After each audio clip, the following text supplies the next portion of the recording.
Cette conférence va maintenant être enregistrée. Bonjour tout le monde, mercredi 15 mai 2019, point bourse du jour.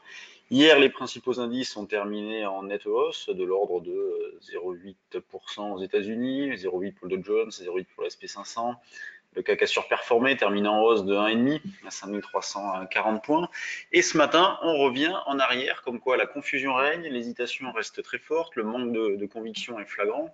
Donc on a, après avoir ouvert autour des 5350 et après avoir réalisé un double top avec hier soir, le CAC revient en arrière.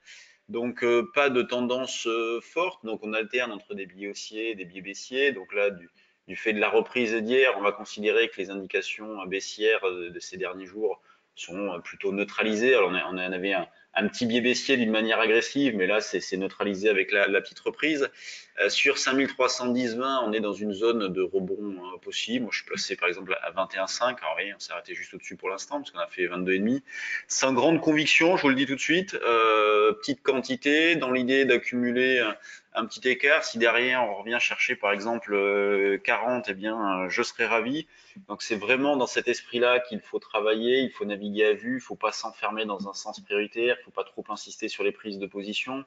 Les niveaux d'information, ils sont pas à côté non plus, hein. On va considérer que tout ce que l'on vend plus ou moins bien, eh bien on le coupera au-dessus de la zone des 5405-10. Les achats que l'on fait, eh bien on peut mettre un stop sous, alors extrêmement proche, sous les derniers plus bas, autour de 5245. Sinon, le niveau en dessous, c'est la zone des 5002, donc sous 5002. Pas de changement sur le contexte de fond. On n'est pas à l'abri d'un tweet qui pourrait nous permettre de perdre 100 points ou d'en prendre 50 ou 100. Donc il faut avoir ça en tête également. On aura l'échéance vendredi, donc échéance du contrat futur mai. Avec juin, il y a environ 60-65 points d'écart liés au détachement de dividendes. Donc on en reparlera vendredi. Le DAX, lui, est revenu dans une zone de rebond, 11 960-70, c'est la zone d'achat. Vous voyez un petit peu l'image du CAC où c'est autour de 5320. Le DAX, c'est 11 960-70, donc achat possible.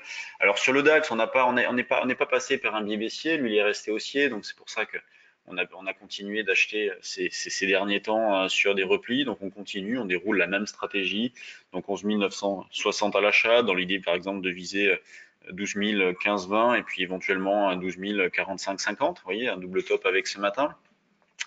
Sur l'euro-dollar, il n'y a absolument aucune volatilité, donc c'est flagrant. On a une volatilité implicite qui est autour des 5, donc c'est vraiment très très faible. Tendance long terme, elle reste baissière, il n'y a pas de changement en ce qui concerne ça. La zone de vente, 1,1235-40 pour un niveau proche et sinon les plus hauts de lundi, hein, la zone est 1,1255-65.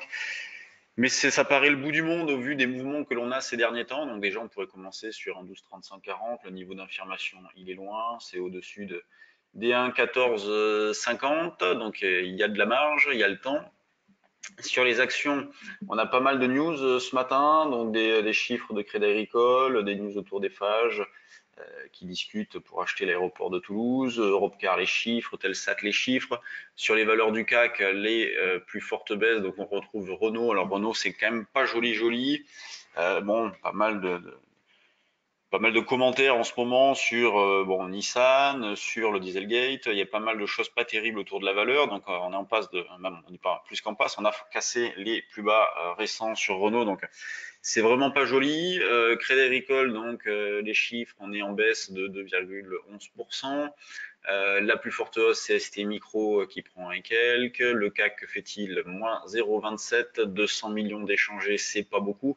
Et vous voyez, quand on prend le CAC graphiquement, euh, bon, on voit qu'on est dans une phase là de redistribution un petit peu des forces, alors qui peut durer un peu. Vous voyez, on pourrait très bien avoir une évolution entre 5250 et 5350 par exemple. Peut-être qu'on se dirige vers quelque chose comme ça avant de reprendre du directionnel. Donc, on va travailler dans ce sens-là pour l'instant, en naviguant à vue, en alternant entre des biais haussiers et biais baissiers en fonction du mouvement, voilà 21,5 ça vient de passer, en fonction des mouvements intraday. Vous voyez, par exemple, bon ben là, on travaille avec enfin pas avec un biais haussier, mais on vient d'acheter un petit peu sur 5320.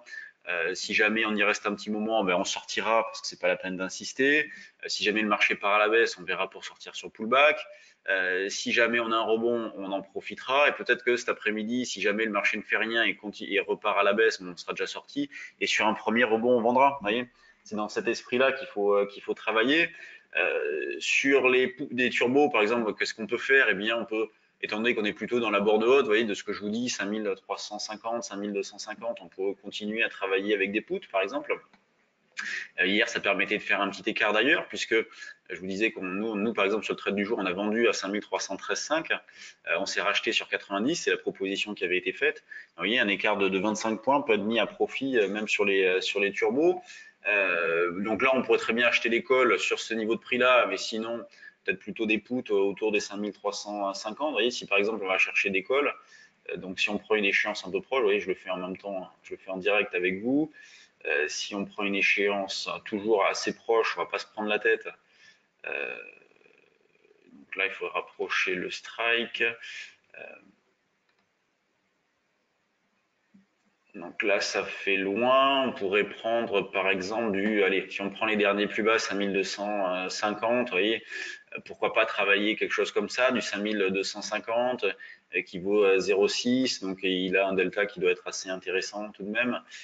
On doit être autour de 0,8, le delta, voilà, il est là. 0,79, vous voyez, bon, le 0,8, on est dans la monnaie, donc avec un delta fort, c'est logique. Donc c'est des choses qui sont possibles.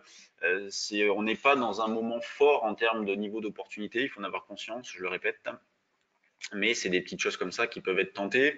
L'avantage, c'est que si ça part à la baisse, il n'y a pas grand-chose à gérer, il n'y a pas de pertes illimitées. Sur les actions, donc on a Actia qui monte ce matin, pas mal. CGG, tout à l'heure j'ai vu que Claranova était pas mal graphiquement. Vous voyez, Claranova, on a eu le croisement des moyennes mobiles 5 et 21, donc on a fixé un signal. Et puis derrière, la valeur repart. Donc ça, on l'a vu hier soir pendant le stage action. Donc comment exploiter ce genre de configuration-là et pourquoi on est dans une zone d'achat quand il se passe ça. Donc Claranova, c'est plutôt pas mal. Éventuellement, objectif double top autour des 0,92.